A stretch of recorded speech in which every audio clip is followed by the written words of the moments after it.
मुजफ्फरपुर के north Bihar chambers of commerce में आयोजित प्रेस कॉन्फ्रेंस में पत्रकारों से बात करते हुए डॉक्टर संबित पात्रा ने बजट को बिहार पर केंद्रित रखते हुए आम जनता के हित का बजट बताया।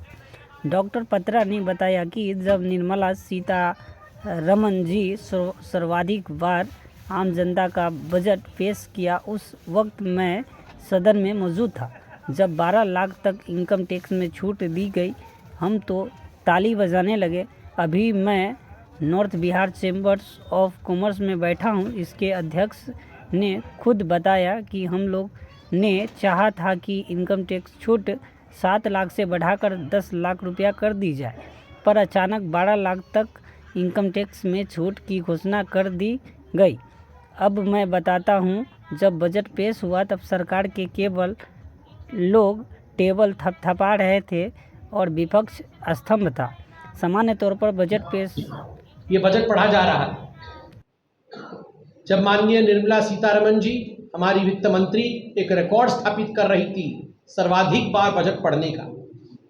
उस समय मैं भी सदन में था, मैं सबके चेहरों को देख रहा था। उस समय जब मध्यम वर्ग के लिए 12 लाख तक की छूट की बात इनकम टैक्स में की गई,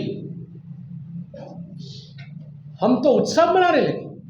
दोनों हाथों से हमने ताली बजाई वहां पर और हमने अभिनंदन किया निर्मला जी का, और हमने अभिनंदन किया प्रधानमंत्री नरेंद्र मोदी जी का। अभी भी मैं चैम्बर ऑफ कॉमर्स में बैठा हूं।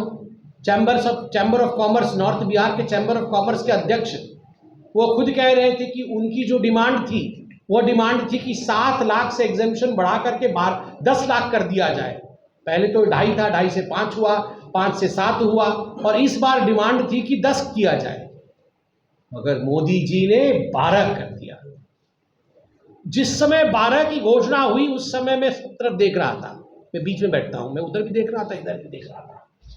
मैंने देखा कि ट्रेजरी बेंच वाले तो फूला नहीं समा रहे थे, वो इतने खुश थे, मगर विपक्ष वाले परेशान नजर आ रहे थे कि अब हम क्या बोलें। साधारणतः जब बजट घोषित होता है उससे पहले ही पूर्व संध्या, on the eve of budget, पूर्व संध्या में ही जो विपक्ष के लोग होते हैं वो चिट्ठा तैयार कर लेते हैं कि बजट के खिलाफ क्या बोलना है।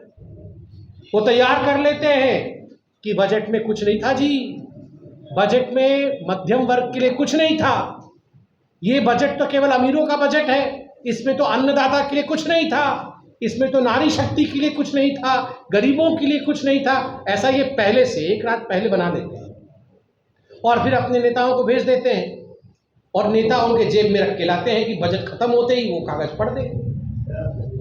इस बार भी वैसे ही हुआ था।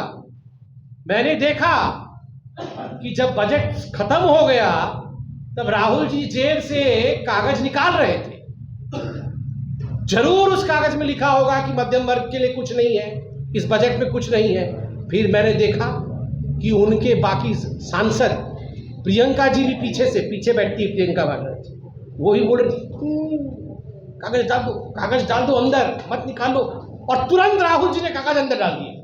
कागज रखा था, बजट के खिलाफ क्या है वो लिख के रखा था, मगर जैसे ही पीछे से प्रियंका जी ने और सबने कहा अंदर डालो, मत निकालो इस कागज को, फटाक से राहुल जी ने कागज अंदर डाल दिया और उसे नहीं निकाला, क्योंकि वो जानते थे कि उसमें लिखा हुआ मध्यम वर्ग के लिए कुछ नहीं। अब क्या राहुल जी इतना नहीं समझ पाते हैं, बाकी तो समझते हैं, बाकी तो समझते हैं कि अगर राहुल जी बोल देते कि मध्यम वर्ग के लिए कुछ नहीं, और पिछली बार से ही वो जानते हैं कि इस बार भी वही घिसा पिटा वो पढ़ेंगे राहुल जी, तो लोग सब जान गए हैं, तो इसने मना कर दिया मत निकालना उस कागज को। राहुल जी भी इस बार बिना कुछ बोले चले।